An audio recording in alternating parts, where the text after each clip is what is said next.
Tanggal berapa akhirnya berhasil bertemu dengan para terpidana dan siapa?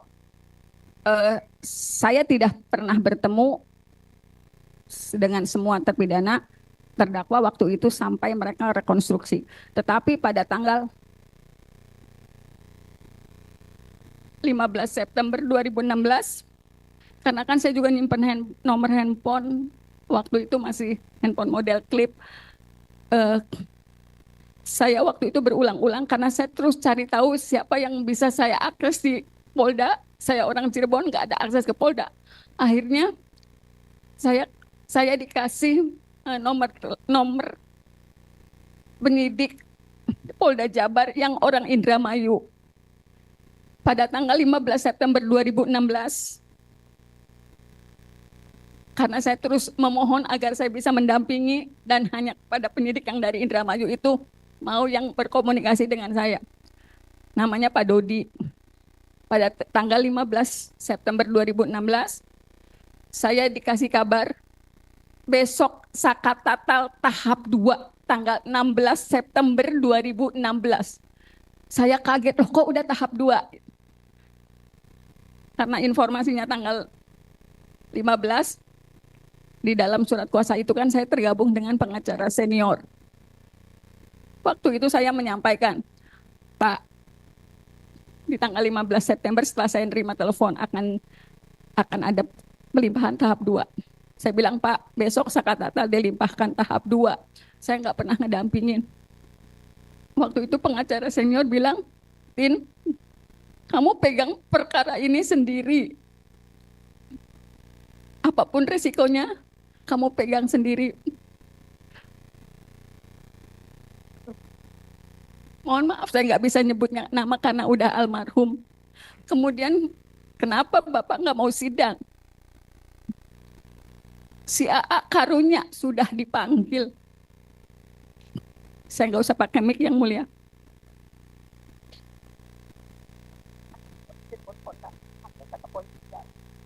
Jadi minta untuk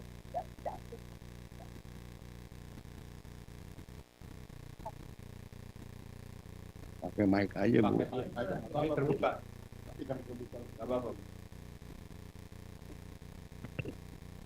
Jadi di tanggal 15 itu, Jawab. maksudnya saya jawab tapi Ya kalau nggak, kalau ibu, kalau saya nggak mau jawab ya hak ibu. nggak apa-apa, saya jawab tadi tapi tidak.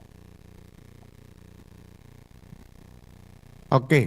Kemudian pada tanggal 16 September itulah, 16 September 2016, saya baru bertemu dengan Sakatatal September 2016. Dan kondisinya BAP itu sudah jadi. Karena saya juga shock ketika tanggal 15 saya mengkomunikasikan saya harus jalan sendiri. Tanggal 16 ketika Sakatatal datang itu ketemunya di kejaksaan dalam kondisi BAP sudah jadi. Hanya nama saya yang dikosongkan. Saya juga susah berkomunikasi dengan Sakatatal saat itu. Saya masih melihat luka-lukanya. Cuman kan pandangan matanya dia kosong banget. Saya susah, saya nanya apapun, dia juga nggak ngerti saya pengacaranya. Padahal waktu itu ada kakaknya, ada Selis. Tapi jangankan dengan saya, yang orang luar, orang yang dia tidak kenal. Dengan Selis juga, Saka, kamu apa yang terjadi? Dia nggak bisa cerita. Saka masih anak-anak waktu itu 15 tahun. Pandangan matanya kosong. Dia seperti berada di dunia yang dia nggak ngerti. Saya susah berkomunikasi. Saya baca BAP itu betul. Saya waktu itu mengambil resiko yang terbesar. Kalau saya nggak tanda tangani, walaupun saya tidak mendampingi, saya sudah dikasih kabar kalau ibu udah nggak mau tanda tangan sekarang, Sakatatal akan didampingi oleh pengacara yang ditunjuk oleh negara. Itu yang bikin saya berat karena saya dari tanggal 1 udah nyari mereka. Akhirnya walaupun saya betul tidak mendampingi saat BAP, di tanggal 16 itu saya tanda tangani karena sebelumnya juga saya sudah dikasih kabar ya akan berjalan sendiri dan resiko apapun harus diambil. Kalaupun ini saya berdampak pada profesi saya sebagai pengacara, saya siap dihukum. Saya siap menerima sanksi dari profesi advokat karena memang saya menandatangani itu. Karena saya juga udah berusaha banget untuk mendapatkan mereka sebelum saya ketemu Sakatatal di tanggal 16 September. Dan itu sebetulnya ditandatangani itu di Kejaksaan Kota. Kejaksaan Kota Cirebon di kantornya. Saya ruangannya lupa, tapi itu memang ditandatangannya di kantor kejaksaan. Nah setelah itu, kalau tidak salah, jaksa waktu itu membuat satu dokumen lagi yang menyatakan kalau Sakatatal melakukan pemukulan. Itu pun saya nggak bisa konfirmasi ke Saka, betul nggak kamu melakukan itu? Karena betul-betul Sakatatal dalam kondisi yang susah diajak bicara. Saya tahu banget bagaimana dia ketakutannya saat itu. Jadi ada berkas lagi, tapi dokumennya saya nggak punya karena itu kejaksaan yang pegang, yang menyatakan Sakatatal memukul. Saya juga terpaksa menandatangani. Kalau tidak ditandatangani, Sakatatal akan dipilihkan pengacara yang ditunjuk oleh negara. Baik, saudara saksi, sekali lagi saya ingin mengkonfirmkan saudara saksi masih punya BAP-nya Sakatatal yang saudara mengaku menandatanganinya di kantor kejaksaan tanggal 16 September supaya kita konfirmasi.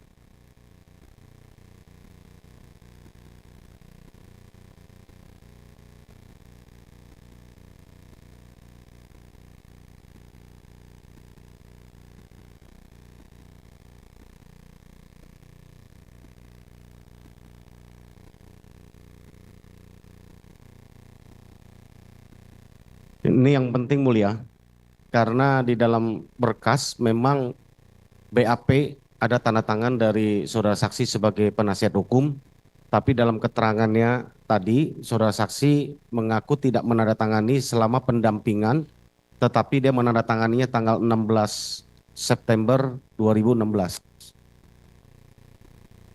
Karena itu salah satu alat kekeliruan dan kekhilafan yang kami ajukan dalam persidangan ini.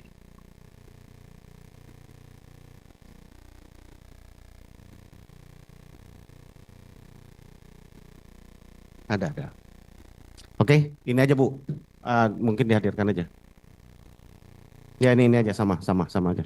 Coba tanya tanda tangan Ibu bukan?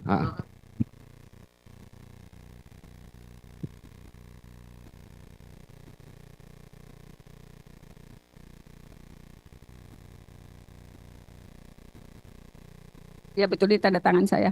Ini sama tanda tangannya? Ya. Itu betul tanda tangan Ibu Ya. ya?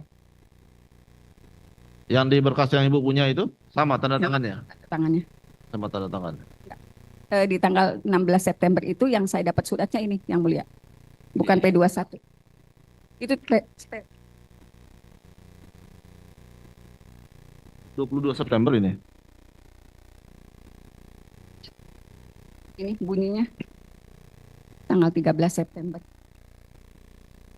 Jadi surat yang saya dapatkan di tanggal 16 itu ini. P21-nya nggak saya dapat. Yang saya dapatkan ini. Tapi P21-nya nggak saya dapat. Ya, yang tanggal 16 tuh komunikasinya tahap 2, tapi surat yang diberikan ini. Ya. Pengantar ke tahap 2, tapi saya tanda tangannya tanggal 16 di kejaksaan, tapi tertanggalnya saya dapatnya ini suratnya. Ya. Ya.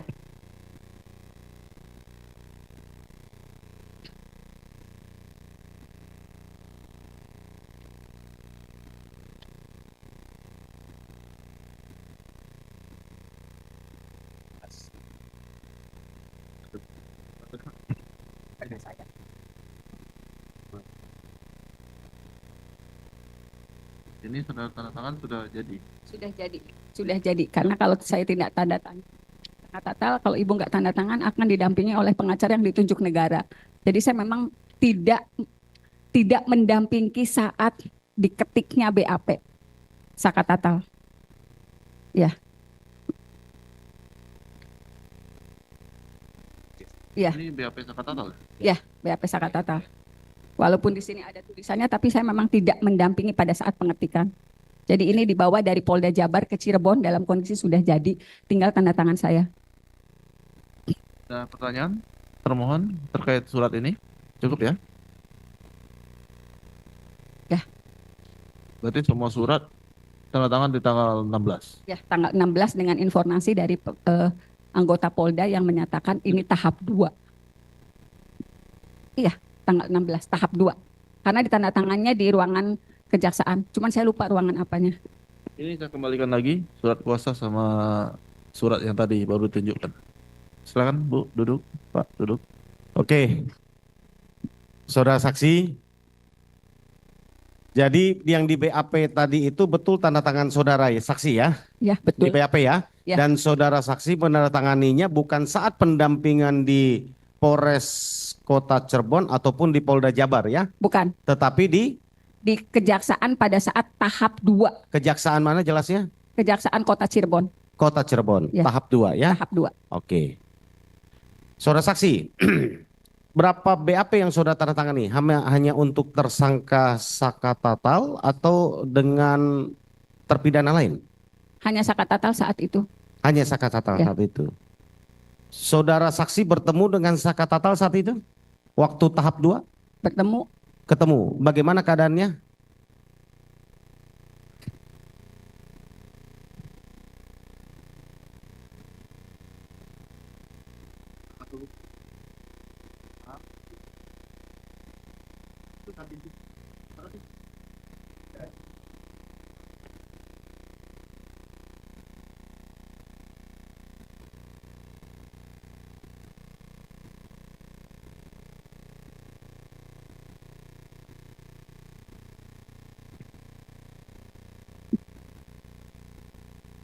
Saat itu Saka Tatal memang sangat sulit diajak bicara.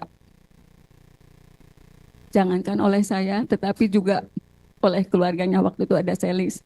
Saya waktu itu ngomong ke Selis, coba diajak ngomong, bener enggak seperti itu. Saka Tatal cuma geleng-geleng kepala, tapi dia nggak jawab apa-apa.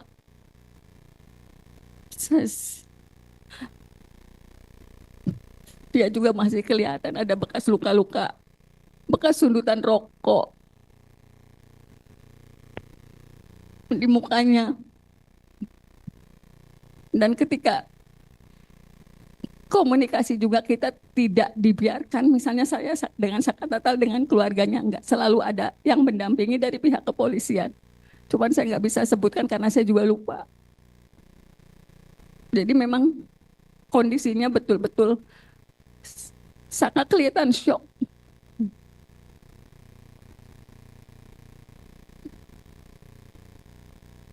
Dia menerima perlakuan yang luar biasa karena dia sempat menulis di secari kertas yang disampaikan kepada keluarganya. Teteh, saya disiksa, disetrum, disuruh minum air kencing. Cuma kalimat itu yang dia tulis di kertas kemudian dikasih ke keluarganya. Cuman untuk komunikasi dia nggak bisa sama sekali. Dan kejadian itu sampai November 2016. Saka Tatal masih susah diajak ngomong ketika sudah di rutan juga.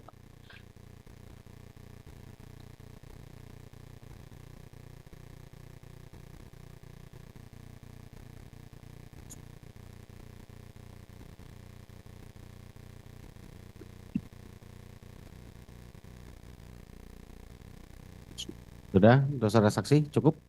Download Tribun X sekarang, menghadirkan lokal menjadi Indonesia.